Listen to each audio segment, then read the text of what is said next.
Here I have OUKITEL OKT1, and today I'm going to show you how to change date and time settings on this device.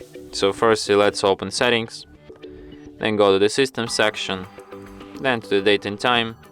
So if you want to set up date and time manually, you have to firstly disable feature use network provided time. Here you can change your date, here you can change your time. You can also set, change time zone here.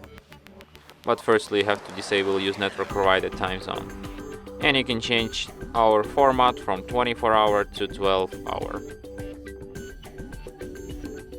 So yeah. And that's it. Thanks for watching. If you find this tutorial useful, don't forget to hit that like button and subscribe to our channel.